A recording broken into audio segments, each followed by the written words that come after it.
लोग कहते हैं कि धर्म में लिखा है कि मरने के बाद व्यक्ति अपने पुण्य कर्मों के अनुसार स्वर्ग में जाता है और पाप कर्मों के अनुसार नरक में दुख भोगता है। क्या यह सच है?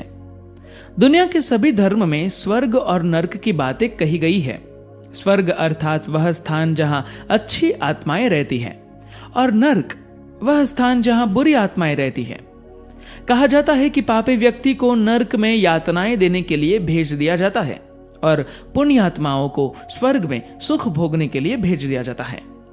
स्वर्ग को इस्लाम में जन्नत कहा जाता है और नरक को दोखज या जहन्नुम। इसी तरह हर धर्म में यह धारणा है कि ईश्वर ने स्वर्ग और नरक की रचना की है, जहां व्यक्ति को उनके कर्मों के हिसाब से रखा जाता है। पुराणों के अनुसार मृत्यु का देवता यमराज आत्माओं को दंड या पुरस्कार देता है। यमराज के मंत्री चित्रगुप्त सभी आत्माओं के कर्मों का हिसाब रखते हैं। फिर यम के यमदूत उन्हें स्वर्ग या नरक में भेज देते हैं। बहुत भयानक है गरुड़ पुराण। धर्म के 3 आधार है। धर्म को जिंदा बनाए रखने और लोगों में नैतिकता को कायम रखने के 3 आधार है। पहला ईश्वर, दूसरा स्वर्ग और नरक और तीसरा प्रॉफेट। ये तीनों ही वेद विरुद्ध माने जा सकते हैं।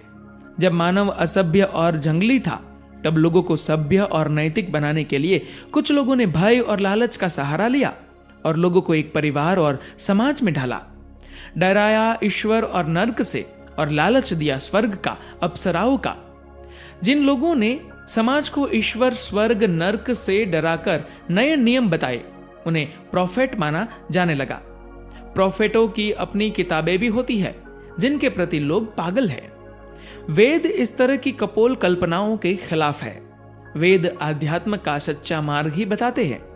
वेद अनुसार निश्चित ही व्यक्ति को अपने कर्म, भाव और विचार के अनुसार सद्गति और दुर्गति का सामना करना पड़ता है। जैसे शराब पीने वाले की चेतना गिरने लगती है तो उसे अधोगति कहते हैं और ध्यान करने वाले की चेतना उठने लगती है तो उसे ऊर्ध्वगति कहते हैं। वेद गति को मानता है। यदि आप अच्छी गति और स्थिति में रहते हैं तो आप स्वर्ग में हैं और बुरी गति और स्थिति में रह रहे हैं तो आप नरक में हैं। आदमी चलता फिरता नरक और स्वर्ग है।